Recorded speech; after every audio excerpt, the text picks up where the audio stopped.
ചരിത്രത്തിന്റെ താളുകളിൽ ചോര കൊണ്ട് എഴുതപ്പെട്ട ചില അധ്യായങ്ങളുണ്ട്. കേവലം ഒരു അഭയാർത്ഥിയായി മദീനയുടെ മണ്ണിലേക്ക് നടന്നു കയറിയ ഒരാൾ ചുരുങ്ങിയ നാളുകൾക്കുള്ളിൽ ആ ദേശത്തിന്റെ ഭാഗധേയം നിർണയിക്കുന്ന അനിഷേധ്യ ശക്തിയായി മാറിയത് എങ്ങനെയാണ്? ബദറിലെ ആ അപ്രതീക്ഷിത വിജയം മദീനയിലെ അധികാര സമവാക്യങ്ങളെയാകെ മാറ്റിമറിക്കുകയായിരുന്നു. എന്നാൽ യുദ്ധക്കളം ശാന്തമായിട്ടും മദീനയിലേക്ക് മടങ്ങിയെത്തിയ ആ നേതാവിനെ കാത്തിരുന്നത് ആഹ്ലാദ പ്രകടനങ്ങളായിരുന്നില്ല. മറിച്ച് ഭയത്തിന്റെ ഒരു നിശബ്ദത ആ നഗരത്തെയാകെ മൂടിയിരുന്നു. തോറ്റോടിയ ശത്രുക്കളെക്കാൾ മദീനയിലെ ഇതര ഗോത്രങ്ങളെ ഭയപ്പെടുത്തിയത് ഈ പുതിയ സൈനിക ശക്തിയുടെ ഉദയമായിരുന്നു. ഇതുവരെ ഒരു താൽക്കാലിക സഖ്യകക്ഷിയായി മാത്രം കണ്ടിരുന്ന വ്യക്തി ഇനി തങ്ങളുടെ മേൽ അധികാരം സ്ഥാപിക്കുമോ എന്ന ആശങ്ക സമ്പന്നരായ ജൂത പ്രമുഖരിലും മറ്റ് ഗോത്ര നേതാക്കളിലും പടർന്നു കഴിഞ്ഞിരുന്നു. തന്റെ സാമ്രാജ്യത്വ മോഹങ്ങൾക്ക് തടസ്സമായി നിൽക്കുന്ന, നാളെ തനിക്കെതിരെ ശബ്ദമുയർത്താൻ സാധ്യതയുള്ള ഓരോ കോണുകളെയും എന്നേക്കുമായി നിശബ്ദരാക്കാൻ കൃത്യമായ പ്ലാനിങ്ങോടെ അദ്ദേഹം കരുക്കൾ നീക്കാൻ തുടങ്ങിയത് അവിടെയാണ്. അധികാരത്തിന്റെ കസേര ഉറപ്പിക്കാൻ ആയുധങ്ങളെക്കാൾ മൂർച്ചയുള്ള ചിലതിനെ ആദ്യം ഇല്ലാതാക്കേണ്ടതുണ്ടായിരുന്നു. ഒരു ദൈവപ്രവാചകന് ഒരിക്കലും വിമർശനങ്ങൾ ഉൾക്കൊള്ളാൻ കഴിയില്ലെന്ന സത്യം ബദറിന് തൊട്ടുപിന്നാലെ മദീന നേരിട്ടറിഞ്ഞു. കവിതകളിലൂടെയും വരികളിലൂടെയും പുതിയ ഭരണാധികാരിയുടെ രാഷ്ട്രീയ നീക്കങ്ങളെയും കൊള്ളകളെയും ചോദ്യം ചെയ്ത കവികളെ വധിക്കാൻ അദ്ദേഹം നേരിട്ടാണ് ഉത്തരവിട്ടത്. ഒരു ജനതയെ ചിന്തിപ്പിക്കുന്ന, ഭരണാധികാരിയുടെ തെറ്റുകൾ ചൂണ്ടിക്കാണിക്കുന്ന പേനത്തുമ്പുകളായിരുന്നു അദ്ദേഹത്തിന്റെ ആദ്യ ലക്ഷ്യം. ആത്മീയതയുടെ മുഖംമൂടിയണിഞ്ഞ് തന്റെ അധികാരത്തിന് നേരെ ചോദ്യമുയർത്തുന്ന ഏത് പ്രതിപക്ഷ ശബ്ദത്തെയും വാളുകൊണ്ട് നേരിടുന്ന ഒരു സാധാരണ മർദ്ദക ഭരണാധികാരിയുടെ ശൈലിയാണ് അവിടെ ദൃശ്യമായത്. ഇതോടെ മദീനയിലെ ജനങ്ങൾക്കിടയിൽ ഒരു കാര്യം വ്യക്തമായി: ഈ പുതിയ ഭരണകൂടത്തിനെതിരെ ചിന്തിക്കുകയോ സംസാരിക്കുകയോ ചെയ്യുന്നത് സ്വന്തം മരണവിധി ഇരന്നുവാങ്ങുന്നതിന് തുല്യമാണ്. ഭരണാധികാരിയെ പുകഴ്ത്തുന്നവർക്ക് മാത്രം ജീവിക്കാൻ അവകാശമുള്ള ഒരു പുതിയ വ്യവസ്ഥിതിയുടെ തുടക്കമായിരുന്നു അത്. പേനത്തുമ്പുകളെ ചോരയിൽ മുക്കിക്കൊല്ലുന്ന ആ ക്രൂരതയുടെ ആദ്യ ഇര ഒരു സ്ത്രീയായിരുന്നു. അസ്മാ ബിൻത് മർവാൻ എന്ന കവയിത്രി പുതിയ ഭരണാധികാരിയുടെ രാഷ്ട്രീയ അധിനിവേശങ്ങൾക്കെതിരെ ജനങ്ങളെ ഉണർത്താൻ കവിതകൾ എഴുതി. ഈ വരികൾ അദ്ദേഹത്തെ അത്രമേൽ അസ്വസ്ഥനാക്കി. ഒടുവിൽ ഒരു രാത്രിയിൽ തന്റെ കുഞ്ഞിന് മുലയൂട്ടിക്കൊണ്ടിരുന്ന ആ സ്ത്രീയുടെ കിടപ്പറയിലേക്ക് മരണം കടന്നു ചെന്നു. അദ്ദേഹത്തിന്റെ അനുയായിയായ ഉമൈർ ഇബ്നു അദി ഇരുട്ടിന്റെ മറവിൽ ആ വീടിനുള്ളിൽ കയറി അവളെ ക്രൂരമായി വധിച്ചു. പിറ്റേന്ന് രാവിലെ ഉമൈർ മടങ്ങിയെത്തിയപ്പോൾ, "നീ ബിന്ത് മർവാനെ വധിച്ചോ?" എന്നായിരുന്നു നേതാവിന്റെ ചോദ്യം. അതേയെന്ന് മറുപടി കേട്ട നിമിഷം അദ്ദേഹം പറഞ്ഞ വാക്കുകൾ ഭരണകൂടത്തിന്റെ ക്രൂരത വ്യക്തമാക്കുന്നതായിരുന്നു. അവളുടെ കാര്യത്തിൽ രണ്ടാടുകൾ പോലും പരസ്പരം കൊമ്പുകോർക്കില്ല. അതായത്, അവളെ കൊന്നതിനെക്കുറിച്ച് ചോദിക്കാൻ ഇവിടെ ആരും വരാൻ പോകുന്നില്ല. ഈ കൊലപാതകത്തെക്കുറിച്ച് സുനൻ അബൂദാവൂദിലെ 2681 എന്ന ഹദീസിൽ പരാമർശിക്കുന്നുണ്ടെങ്കിലും പിൽക്കാലത്ത് ഇമാം അൽ അൽബാനി, ഷെയ്ഖ് ഷുഐബ് അൽ അർനാഊദ് തുടങ്ങിയ പ്രമുഖ പണ്ഡിതന്മാർ ഇതിന്റെ നിവേദക പരമ്പര ദുർബലമാണെന്ന് വിലയിരുത്തിയിട്ടുണ്ട്. വിമർശകരുടെ നാവരിയുന്ന ഈ ചോരക്കളി അവിടെയും അവസാനിച്ചില്ല. അസ്മാ ബിന്ത് മർവാന്റെ കൊലപാതകത്തിന് തൊട്ടുപിന്നാലെ അടുത്ത ഇരയെ ലക്ഷ്യമിട്ട് ഭരണകൂടത്തിന്റെ ചാരന്മാർ നീങ്ങിത്തുടങ്ങിയിരുന്നു. 120 വയസ്സുള്ള അബൂ അഫഖ് എന്ന വൃദ്ധനായ കവിയായിരുന്നു അവരുടെ അടുത്ത ലക്ഷ്യം. പ്രായത്തിന്റെ ആവലാതികളോ ശാരീരികമായ അശക്തിയോ ഒന്നും ആ കൊലക്കത്തിക്കു മുന്നിൽ ഒരു തടസ്സമായില്ല. പുതിയ ഭരണാധികാരിയുടെ കൽപ്പനപ്രകാരം രാത്രിയുടെ ഇരുട്ടിൽ ആ വൃദ്ധന്റെ ജീവനും കവർന്നു. ഇസ്ലാമിക ചരിത്ര ഗ്രന്ഥങ്ങളായ ഇബ്നു ഹിഷാമിന്റെ സീറത്തുന്നുബവിയയിലും ഇബ്നു സാദിന്റെ തൊബഖാത്തുൽ കുബ്രായിലും ഈ സംഭവങ്ങൾ വ്യക്തമായി പരാമർശിക്കുന്നുണ്ട്. എന്നാൽ ഹദീസ് വിമർശന ശാസ്ത്രപ്രകാരം മുഹമ്മദ് ബിനുൽ ഹജ്ജാജ്, വാഖിദി തുടങ്ങിയ നിവേദകരുടെ വിശ്വാസ്യത കുറവായതിനാൽ ഈ റിപ്പോർട്ടുകൾ വ്യാജമോ ഉപേക്ഷിക്കപ്പെടേണ്ടതോ ആയ ഗണത്തിലാണ് പണ്ഡിതന്മാർ ഉൾപ്പെടുത്തിയിരിക്കുന്നത്. എന്നിരുന്നാലും ചരിത്രത്തിൽ രേഖപ്പെടുത്തപ്പെട്ട ഈ ചോരക്കറകൾ ഒരു വലിയ സത്യം വിളിച്ചോതുന്നുണ്ട്. ആത്മീയതയുടെ പേരിൽ കെട്ടിപ്പടുക്കുന്ന ഒരു സാമ്രാജ്യത്തിൽ പോലും സിംഹാസനത്തിന് നേരെ ഉയരുന്ന ചെറിയൊരു വിരലനക്കം പോലും എത്രത്തോളം ഭയത്തോടെയാണ് ഭരണാധികാരികൾ നോക്കിക്കണ്ടിരുന്നത് എന്നതാണത്. വിമർശനങ്ങളെ ചോരയിൽ മുക്കിക്കൊന്ന ശേഷം പുതിയ ഭരണകൂടം തങ്ങളുടെ അടുത്ത തന്ത്രപരമായ നീക്കത്തിലേക്ക് കടന്നു. ഇത്തവണ ലക്ഷ്യം മദീനയിലെ സമ്പന്നരായ യഹൂദ അഥവാ ജൂതഗോത്രങ്ങളായിരുന്നു. ബദറിലെ അപ്രതീക്ഷിത വിജയം നൽകിയ വമ്പിച്ച ആത്മവിശ്വാസത്തിൽ മദീനയിലെ ഏറ്റവും പ്രധാനപ്പെട്ട ജൂതഗോത്രമായ ബനു ഖൈനുഖായെ അദ്ദേഹം നേരിട്ട് ശാസിച്ചു.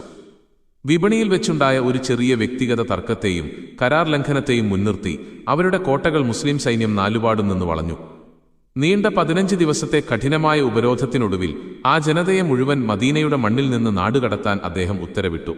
അവരുടെ തലമുറകളായുള്ള സമ്പത്തും അത്യാധുനിക ആയുധങ്ങളും വലിയ വീടുകളും മുസ്ലിങ്ങൾ കൊള്ളമുതലായി അഥവാ ഖനീമത്തായി പിടിച്ചെടുത്തു. ഈ സംഭവങ്ങളെക്കുറിച്ച് സ്വഹീഹ് ബുഖാരിയിലെ 4028 എന്ന നമ്പറിലും സ്വഹീഹ് മുസ്ലിമിലെ 1765 എന്ന നമ്പറിലുമുള്ള പ്രബലമായ ഹദീസുകളിലും തഫ്സീർ ഇബ്നു കസീറിലും വളരെ വ്യക്തമായി പ്രതിപാദിക്കുന്നുണ്ട്. ഈ നാടുകടത്തൽ കേവലം ഒരു മതപരമായ ഭിന്നത മാത്രമായിരുന്നില്ല. ചരിത്രകാരന്മാരുടെ വിലയിരുത്തലിൽ ഈ നാടുകടത്തലിന് പിന്നിൽ കൃത്യമായൊരു സാമ്പത്തിക ശാസ്ത്രമുണ്ടായിരുന്നു.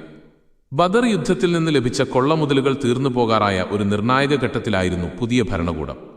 സൈന്യത്തെ നിലനിർത്താനും അധികാരം വ്യാപിപ്പിക്കാനും വലിയൊരു തുക ആവശ്യമായി വന്നപ്പോൾ മദീനയിൽ തന്നെ നിലവിലുണ്ടായിരുന്ന ഏറ്റവും വലിയ സാമ്പത്തിക സ്രോതസ്സ് കണ്ടെത്താനുള്ള തന്ത്രപരമായ നീക്കമായിരുന്നു ബനു ഖൈനുഖ ഗോത്രത്തിനു മേലുള്ള ഈ അധിനിവേശം.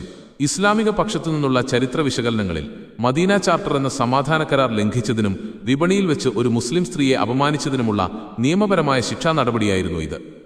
ആ ഗോത്രത്തെ മുഴുവനായി വധിക്കാനായിരുന്നു ആദ്യ തീരുമാനമെങ്കിലും മദീനയിലെ പ്രമുഖനായ അബ്ദുല്ലാഹിബ്നു ഉബയ്യിബ്നു സുലൂൽ എന്ന നേതാവ് അവർക്ക് വേണ്ടി ശക്തമായി മധ്യസ്ഥത വഹിച്ചതിനെ തുടർന്നാണ് വധശിക്ഷ നാടുകടത്തലിലേക്ക് മാറ്റിയത്. എങ്കിലും ഈ നീക്കത്തിലൂടെ ഒരൊറ്റ രാത്രി കൊണ്ട് മദീനയിലെ ഏറ്റവും വലിയ സാമ്പത്തിക ശക്തിയായി മാറാൻ പുതിയ ഭരണകൂടത്തിന് സാധിച്ചു. ഭരണകൂടത്തിന്റെ അടുത്ത ലക്ഷ്യം മദീനയിലെ മറ്റൊരു പ്രമുഖ ജൂത നേതാവും കവിയുമായിരുന്ന കഅബ് ഇബ്നുൽ അഷ്റഫ് ആയിരുന്നു. ബദറിലെ വിജയത്തിന് ശേഷം ഈ പുതിയ ശക്തിക്കെതിരെ പരസ്യമായി സംസാരിക്കാൻ തുടങ്ങിയ കഅബ് മക്കയിൽ പോയി ഖുറൈശികളുമായി സൈനിക സഖ്യമുണ്ടാക്കാൻ കരാറിലേർപ്പെടുകയും ചെയ്തു. ഇത് മദീന ചാർട്ടറിന്റെ നഗ്നമായ ലംഘനവും രാജ്യദ്രോഹവുമായാണ് ഭരണകൂടം വിലയിരുത്തിയത്. ഇതോടെ കഅബിനെ ചതിയിലൂടെ കൊലപ്പെടുത്താൻ അദ്ദേഹം തന്റെ അനുയായികളോട് ആഹ്വാനം ചെയ്തു. സ്വഹീഹ് ബുഖാരിയിലെ വാല്യം 5 പുതിയ നമ്പറിംഗ് പ്രകാരം 4037 എന്ന ഹദീസിൽ ഈ സംഭവം വളരെ വ്യക്തമായി രേഖപ്പെടുത്തിയിട്ടുണ്ട്. അള്ളാഹുവിനെയും അവന്റെ പ്രവാചകനെയും ദ്രോഹിച്ച കഅബ് ഇബ്നുൽ അഷ്റഫിനെ വധിക്കാൻ ആരാണ് തയ്യാറുള്ളത് എന്ന് അദ്ദേഹം തന്റെ അനുയായികളോട് ചോദിച്ചു. ആ നിമിഷം മുഹമ്മദ് ഇബ്നു മസ്ലമ എന്ന അനുയായി മുന്നോട്ട് വന്ന് അവനെ ഞാൻ കൊല്ലണോ എന്ന് ചോദിച്ചപ്പോൾ പ്രവാചകൻ നൽകിയ മറുപടി അതെ എന്നായിരുന്നു. ലക്ഷ്യം കാണാൻ വേണ്ടി കള്ളം പറയാൻ പോലും അനുവാദം നൽകിയ ഒരു പ്രത്യേക ദൗത്യമായിരുന്നു അത്. തുടർന്ന് കഅബിനെ വിശ്വസിപ്പിക്കാൻ വേണ്ടി പ്രവാചകനെതിരെ കള്ളം പറയാൻ പോലും ഈ സംഘത്തിന് പ്രത്യേക അനുവാദം നൽകപ്പെട്ടു. ഒരു രാത്രിയിൽ കഅബിന്റെ കോട്ടയിലെത്തിയ ഇവർ തങ്ങൾ പ്രവാചകന്റെ ഭരണത്തിൽ മടുത്തുവെന്നും സഹായം തേടി വന്നതാണെന്നും വിശ്വസിപ്പിച്ച് അവന്റെ സൗഹൃദം പിടിച്ചുപറ്റി. പരസ്പരം കെട്ടിപ്പിടിച്ച് സ്നേഹം പ്രകടിപ്പിക്കുന്നതിനിടയിൽ ഒട്ടും പ്രതീക്ഷിക്കാത്ത നിമിഷത്തിൽ ഇരുട്ടിന്റെ മറവിൽ വെച്ച് അവർ കഅബിന്റെ തലയെറുത്തു മാറ്റുകയായിരുന്നു. തഫ്സീർ ഇബ്നു കസീറിലും ഇബ്നു ഹിഷാമിന്റെ സീറയിലും ഈ ചോരയൊഴുകിയ രാത്രിയെക്കുറിച്ച് വിശദമായി വിവരിക്കുന്നുണ്ട്. ചരിത്ര വിമർശകർ ഈ സംഭവത്തെ ഒരു ഭരണാധികാരി ശത്രുക്കളെ ഇല്ലാതാക്കാൻ നടത്തിയ ചതിക്കൊലയായി കാണുമ്പോൾ ഇസ്ലാമിക ചരിത്രകാരന്മാർ ഇതിനെ രാജ്യദ്രോഹത്തിനുള്ള കൃത്യമായ സൈനിക തന്ത്രമായാണ് വിശേഷിപ്പിക്കുന്നത്. കാരണം കഅബ് ഒരു സാധാരണ കവി മാത്രമല്ലായിരുന്നു, മറിച്ച് മദീനയിലെ ഭരണകൂടത്തിനെതിരെ പരസ്യമായ യുദ്ധപ്രഖ്യാപനം നടത്തിയ ശക്തനായ ഒരു ഗോത്രത്തലവൻ കൂടിയായിരുന്നു അദ്ദേഹം. ഈ കാലഘട്ടങ്ങളിലെല്ലാം വന്ന വെളിപാടുകളെ അഥവാ വഹ്യുകളെ സൂക്ഷ്മമായി നിരീക്ഷിച്ചാൽ മറ്റൊരു രാഷ്ട്രീയ തന്ത്രം കൂടി നമുക്ക് കാണാൻ സാധിക്കും. പുതിയ ഭരണാധികാരിക്ക് എപ്പോഴൊക്കെ നിർണായകമായ ഒരു രാഷ്ട്രീയ തീരുമാനം എടുക്കേണ്ടി വന്നോ അപ്പോഴൊക്കെ അതിനെ ന്യായീകരിക്കുന്ന ദൈവവചനങ്ങൾ കൃത്യസമയത്ത് അവതരിക്കപ്പെട്ടു. ശത്രുക്കളുടെ സ്വത്ത് പിടിച്ചെടുക്കാനും അവരെ വധിക്കാനും നിലവിലുള്ള സമാധാന കരാറുകൾ ലംഘിക്കാനും ഈ വെളിപാടുകൾ വലിയൊരു ആയുധമായി മാറി. സൂറത്തുൽ അൻഫാലിലെ പല വചനങ്ങളും മുസ്ലിങ്ങൾക്ക് യുദ്ധം ചെയ്യാനുള്ള ആവേശം കൂട്ടാൻ വേണ്ടി അവതരിപ്പിക്കപ്പെട്ടവയായിരുന്നു. ഭൂമിയിൽ ശത്രുക്കളെ കൂട്ടക്കൊല ചെയ്ത് അധികാരം ഉറപ്പിക്കുന്നതുവരെ ഒരു പ്രവാചകനും തടവുകാരെ വയ്ക്കാൻ പാടുള്ളതല്ല എന്ന സൂറത്തുൽ അൻഫാലിലെ 67-ാം വചനം പോലും ഇതിന് തെളിവായി വിമർശകർ ചൂണ്ടിക്കാണിക്കുന്നു. തങ്ങളുടെ ക്രൂരതകളെ ദൈവീകവൽക്കരിക്കാൻ ഭരണകൂടം ഈ വചനങ്ങളെ ഉപയോഗിച്ചു എന്നാണ് ഇവരുടെ പ്രധാന ആരോപണം. ഈ വചനത്തിന്റെ യഥാർത്ഥ പശ്ചാത്തലം പരിശോധിച്ചാൽ തഫ്സീർ ഇബ്നു കസീറിലും ജാമിഉ അൽ ബയാനിലും കൃത്യമായ ചില വിവരങ്ങൾ കാണാം. ബദർ യുദ്ധത്തിനു ശേഷം പിടിക്കപ്പെട്ട തടവുകാരെ മോചനദ്രവ്യം വാങ്ങി വിട്ടയക്കാനായിരുന്നു പ്രവാചകന്റെയും അബൂബക്കറിന്റെയും ആദ്യ തീരുമാനം. എന്നാൽ ഉമറിന്റെ അഭിപ്രായം അവരെ വധിക്കണമെന്നായിരുന്നു.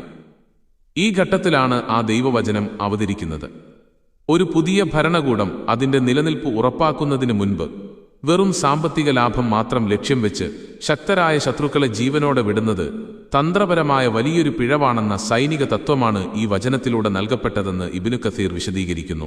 ചരിത്ര വിമർശകർ ഇതിനെ ചോരക്കളിക്ക് നൽകിയ ആത്മീയ ന്യായീകരണമായി കാണുമ്പോൾ ഇസ്ലാമിക ചരിത്രകാരന്മാർ ഇതിനെ ഒരു പുതിയ രാജ്യത്തിന്റെ അതിജീവനത്തിനായുള്ള മുൻകരുതലായാണ് വിലയിരുത്തുന്നത്. കാരണം ഒരു ചെറിയ വീഴ്ച പോലും ആ പുതിയ ഭരണകൂടത്തിന്റെ നാശത്തിന് കാരണമായേക്കാവുന്ന രാഷ്ട്രീയ സാഹചര്യമായിരുന്നു അന്ന് നിലവിലിരുന്നത്. ബദറിൽ തുടങ്ങി മദീനയിലെ ഈ തുടർച്ചയായ അധിനിവേശങ്ങളിലൂടെയും ചതിക്കൊലകളിലൂടെയും ജൂതന്മാരെ ഒന്നൊന്നായി പുറത്താക്കലിലൂടെയും അദ്ദേഹം കെട്ടിപ്പടുത്തത് കേവലമൊരു ആത്മീയ ലോകമായിരുന്നില്ല. മറിച്ച് ഭയത്തിലും ചോരയിലും അധിഷ്ഠിതമായ ഒരു ശക്തമായ രാഷ്ട്രീയ സാമ്രാജ്യമായിരുന്നു എന്നാണ് വിമർശകരുടെ പക്ഷം.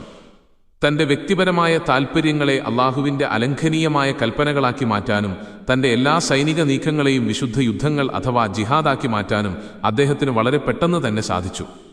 മക്കയിലെ കച്ചവട സംഘങ്ങളെ വഴിയിൽ വെച്ച് കൊള്ളയടിക്കുന്ന ഒരു സാധാരണ ഗോത്രത്തലവനിൽ നിന്ന് ഒടുവിൽ തന്റെ വിമർശകരുടെ നാവരിയുന്ന ഒരു വലിയ സ്വേച്ഛാധിപതിയിലേക്കുള്ള അദ്ദേഹത്തിന്റെ വളർച്ചയിൽ ഒരിടത്തുപോലും സാർവലൗകികമായ ദൈവീക കാരുണ്യം ദൃശ്യമാകുന്നില്ല എന്ന് ഇവർ അടിവരയിടുന്നു. ചുരുക്കത്തിൽ ചരിത്രത്തിലെ എല്ലാ സാധാരണ ഭരണാധികാരികളെയും പോലെ തന്ത്രപരമായ കരുനീക്കങ്ങളിലൂടെ അധികാരം പിടിച്ചെടുത്ത ഒരു രാഷ്ട്രീയ നേതാവ് മാത്രമായിരുന്നു അദ്ദേഹം എന്നാണ് ഈ സംഭവങ്ങൾ നൽകുന്ന സൂചന. ഭരണകൂടത്തിന്റെ ഈ സുപ്രധാന നീക്കങ്ങളെല്ലാം തന്നെ സമകാലിക ചരിത്ര വിമർശകർ ഒരു സാധാരണ ഭരണാധികാരിയുടെ അധികാര കേന്ദ്രീകരണ തന്ത്രങ്ങളായി കാണുമ്പോൾ ഇസ്ലാമിക പണ്ഡിതന്മാർ ഇതിനെ തികച്ചും വ്യത്യസ്തമായ ഒരു കോണിലൂടെയാണ് വീക്ഷിക്കുന്നത്. മദീനയിലെ തദ്ദേശീയമായ സമാധാന കരാറുകൾ ലംഘിച്ചവർക്കെതിരെയുള്ള നിയമപരമായ ശിക്ഷാ നടപടികളായും രാജ്യദ്രോഹത്തിനുള്ള സ്വാഭാവികമായ പ്രതികരണങ്ങളായുമാണ് അവർ ഇതിനെ വിശദീകരിക്കുന്നത്. ഒരു രാജ്യത്തിന്റെ സമാധാനാന്തരീക്ഷം തകർക്കാൻ ശ്രമിക്കുന്നവർക്കെതിരെ ശക്തമായ നടപടികൾ സ്വീകരിക്കുക എന്നത് ഏതൊരു ഭരണകൂടത്തിന്റെയും പ്രാഥമികമായ കടമ മാത്രമാണ്. അക്കാലത്തെ ഗോത്രീയ ചിന്തകളെയും യുദ്ധനിയമങ്ങളെയും മുൻനിർത്തി പരിശോധിക്കുമ്പോൾ മദീനയുടെ സുരക്ഷിതത്വം ഉറപ്പാക്കാൻ ഇത്തരം കടുത്ത തീരുമാനങ്ങൾ അനിവാര്യമായിരുന്നു എന്ന് ഇസ്ലാമിക ചരിത്രകാരന്മാർ ശക്തമായി വാദിക്കുന്നു. ചരിത്രം എപ്പോഴും അത് വായിക്കുന്നവരുടെ കാഴ്ചപ്പാടുകൾക്കനുസരിച്ച് വ്യത്യസ്തമായ വ്യാഖ്യാനങ്ങൾക്ക് വഴിമാറുന്ന ഒന്നാണ് എന്ന യാഥാർത്ഥ്യം ഇവിടെയും പ്രകടമാകുന്നു. മദീനയുടെ മണ്ണിൽ നിന്ന് ബനു ഖൈനുഖ ഗോത്രത്തെ തുടച്ചു നീക്കിയതോടെ അവിടെ മറ്റൊരു അധികാര സമവാക്യം കൂടി രൂപപ്പെടുകയായിരുന്നു. കൊള്ള മുതലായി ലഭിച്ച വൻ സമ്പത്തും ആയുധങ്ങളും മുസ്ലിം സൈന്യത്തിന്റെ കരുത്ത് ഇരട്ടിയാക്കി. ഈ വിജയം നൽകിയ ആത്മവിശ്വാസത്തിൽ മദീനയിലെ മറ്റു ഗോത്രങ്ങൾക്കുമേൽ കൂടുതൽ കടുത്ത നിയന്ത്രണങ്ങൾ കൊണ്ടുവരാൻ ഭരണകൂടം തയ്യാറെടുത്തു. ദൈവത്തിന്റെ പ്രീതി നേടാൻ ഭരണാധികാരിയെ അനുസരിക്കുകയല്ലാതെ മറ്റു വഴികളില്ലെന്ന് സാധാരണ ജനങ്ങൾ വിശ്വസിക്കാൻ തുടങ്ങി. ചോദ്യം ചെയ്യപ്പെടാത്ത ആജ്ഞകളിലൂടെയും കർശനമായ നിയമങ്ങളിലൂടെയും മദീന ഒരു സമ്പൂർണ്ണ സൈനിക നഗരമായി മാറുകയായിരുന്നു. തന്റെ ആത്മീയ സ്വാധീനത്തെ കൃത്യമായ രാഷ്ട്രീയ അധികാരമാക്കി മാറ്റുന്നതിൽ ആ നേതാവ് കാണിച്ച തന്ത്രപരമായ മികവ് ചരിത്രത്തിൽ സമാനതകളില്ലാത്തതായിരുന്നു. ശത്രുക്കൾക്ക് മുന്നിൽ കരുണയുടെ ഒരു നേർത്ത വരമ്പ് പോലും അവശേഷിപ്പിക്കാത്ത തരത്തിലുള്ള കർക്കശമായ ഭരണരീതിയായിരുന്നു പിന്നീട് മദീന സാക്ഷ്യം വഹിച്ചത്. അധികാര കേന്ദ്രീകരണത്തിന്റെ ഈ അവസാന ഘട്ടവും പൂർത്തിയായതോടെ മദീനയിലെ പ്രതിപക്ഷ ശബ്ദങ്ങളെല്ലാം പൂർണ്ണമായും അസ്തമിച്ചു. പേനയും വാളും ഒരുപോലെ ഭരണകൂടത്തിന്റെ കൈപ്പിടിയിലൊതുങ്ങിയ ഒരു പുതിയ കാലഘട്ടത്തിനാണ് ആ മണ്ണ് സാക്ഷ്യം വഹിച്ചത്. ചരിത്രത്തിന്റെ ഈ സുപ്രധാന അധ്യായങ്ങളെ ഒരു സാധാരണ ഭരണാധികാരിയുടെ സാമ്രാജ്യത്വ മോഹങ്ങളായോ അതോ ഒരു പുതിയ രാജ്യത്തിന്റെ അതിജീവനത്തിനായുള്ള അനിവാര്യമായ സൈനിക നീക്കങ്ങളായോ നിങ്ങൾ വിലയിരുത്തുന്നത്? ബദറിന് ശേഷമുള്ള മദീനയിലെ ഈ കടുത്ത രാഷ്ട്രീയ തന്ത്രങ്ങളെയും ചതിക്കൊലകളെയും നിങ്ങൾ എങ്ങനെ നോക്കിക്കാണുന്നു? നിങ്ങളുടെ കൃത്യമായ അഭിപ്രായങ്ങളും ചിന്തകളും താഴെയുള്ള കമന്റ് ബോക്സിൽ രേഖപ്പെടുത്തുമല്ലോ.